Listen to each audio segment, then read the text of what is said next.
Hey, real estate besties. Today is Tuesday, and around here, that means that we are answering your burning questions. Now, I don't care if it's about a deal that you're working, just a question on how to organize something in your business, or if you just want to dish with your good real estate bestie, I am here to answer your questions. Now, if you have a question, head on over to rosemarylewis.com/ask, and you will be able to leave a voicemail and I will answer your question on the podcast. Let's get into our question for today. Hey, Rosemary, this is Amanda, and I'm out in Houston, Texas. And really quick, I just wanted to ask, how do you handle clients who live or who are wanting to move to a different city from which you reside? So, just a little background. I know a couple people who want to move to Dallas, and I really, really want to assist them. I know that it's our fiduciary right to pretty much service those in the area where you're an expert. But what happens like when I want the business to grow? Like I want to be able to grow outside of the city that I'm in. How do you handle that type of transaction? Like I know I can refer it out, but sometimes I don't desire to. I don't know. Be honest, I feel like maybe I'm leaving some money on the table. I could just help them because I am a Texas licensed real estate agent. But I don't know. I just want your thoughts and just to see how you would maneuver through that. Hey, Amanda, thank you so much for your question because I know this is definitely a question that a lot of people come across. And understand that I'm just going to share with you my perspective, but I know that we have other besties that have different perspectives about this. So, yes, technically, you are licensed in the state of Texas. So, yes, you can definitely technically represent anyone within the state. Now, the question and the first thing that comes to mind for me is what is going to be the best for my client, right?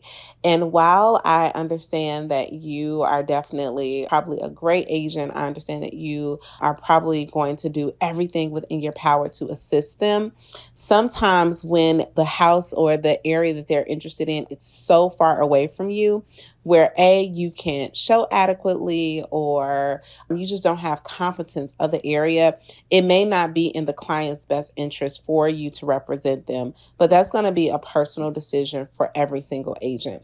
I'm going to encourage you to reach out to your broker and first see what they will allow, because some brokers may allow you to represent someone. Like I'm thinking of a good friend of mine. I believe she's from Waco. She lives in Dallas right now, but she feels like she has competence, even though she doesn't live in Waco.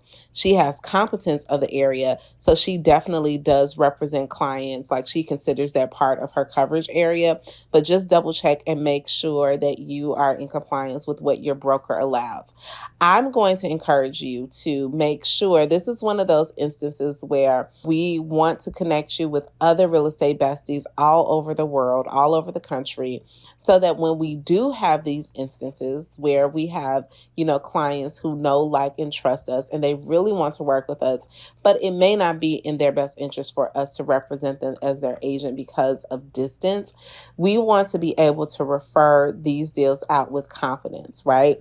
So I am always in a space where, whether it's on social media, whether I'm going to real estate conferences, whether I'm just meeting people out and about, I'm always looking for agents that I can connect with in different cities so that when these situations do come up, I can again refer out with confidence, or even have another agent that I know that may know somebody that I can refer out to.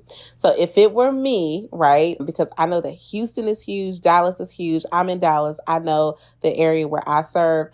I would probably go and refer it out to an agent that I confidently know will serve the client, and then work out a referral agreement, just because just the logistics of it. For me, I've done it before where I had a client building a new construction home in another city. And while I did everything that I could for her, I always kind of felt like I was behind the 8 ball because I wasn't right there, right? There were just different conversations, different things that were happening between her and the builder that I just was not present for because I was nowhere near close to pop in like she was. So because of that, of my personal experience, I am more likely to refer deals like this out. But it's really going to come down, to what you're most comfortable with and what your broker allows. But let me also say this, though, okay?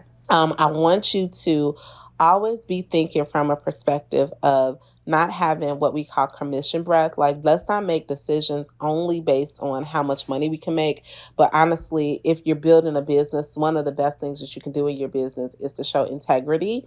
And if you feel like it'll be more integral, right, and your client is going to get the best representation by referring it out, then I encourage you to do that. But if you truly, truly believe that you're up for the challenge and you can do it, that you can balance both, then, as long as you're in compliance with TREC, as long as you're in compliance with your broker, then that may be something that you want to consider. I just don't want any of us to make decisions on our business only based on commission, because when we do that, 9 times out of 10, it's not going to be in the best interest of your client. Okay?